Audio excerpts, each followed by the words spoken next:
سورہ فاتحہ 100 مرتبہ پڑھ کر جو دعا مانگی جائے وہ قبول ہوتی ہے۔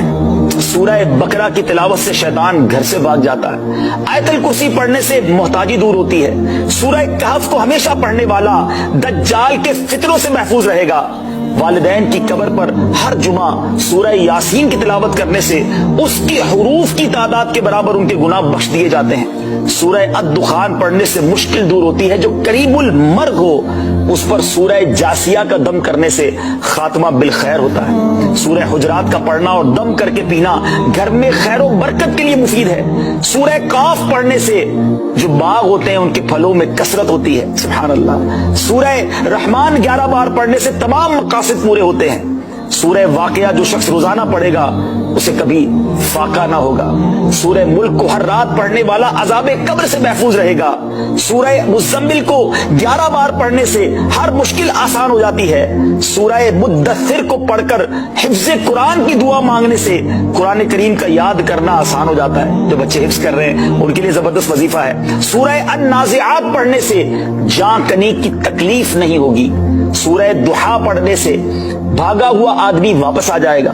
سورہ علم نشرح کو جس مال پر پڑھ دیا جائے اس میں خوب برکت ہوتی ہے۔ سورہ تین والزیتون جو ہے 3 مرتبہ پڑھنے سے اخلاق و کردار بہتر ہوتے ہیں۔ سورہ علق میں جوڑوں کے درد کا علاج ہے۔ سورہ قدر جو صبح و شام پڑھے اللہ عز و جل اس کی عزت بڑھا دے گا۔ سورہ بینہ برس اور یرکان کا علاج ہے۔ جس آدمی یا جانور کو نظر لگی ہو اس پر سورہ عادیات کا دم مفید ہے۔ سورہ قارعہ پڑھنے سے بلاؤں سے حفاظت رہتی ہے۔ سورہ تکاثر کو 300 بار پڑھنے سے جلد قرض ادا ہو جاتا ہے۔ کئی لوگ کہتے ہیں جناب قرض بہت ہے، چلے قرآن کا وظیفہ لے لیں، الہاکم التکاثر۔ یہ جو سورت ہے 300 بار پڑھنے سے بہت جلد قرض اتر جاتا ہے۔ سورہ عصر پڑھنے سے غم دور ہو جاتا ہے۔ سورہ ہمزہ اور سورہ فیل دشمن کے شر سے حفاظت کے لیے، اور سورہ قریش جان کی حفاظت کے لیے بڑی مجرب ہے، بڑا کمال کا وظیفہ ہے۔ سورہ ماعون بڑی مشکل کے وقت میں پڑھنا بہت مفید ہے۔ سورہ کوثر کی تلاوت سے بے اولاد صاحب اولاد ہو جاتا ہے۔ کئی بے اولاد بھی وظائف مانگ رہے ہوتے ہیں۔ سورہ کافرون 1/4 قرآن کے برابر ہے۔ سورہ زلزال نصف قرآن کے برابر ہے۔ سورہ اخلاص 1/3 قرآن کے برابر ہے۔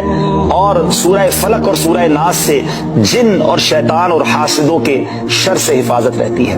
پھر کیوں نہ ہم قرآن سے دوستی کر لیں، کیوں نہ قرآن کو اپنا ورد بنا لیں۔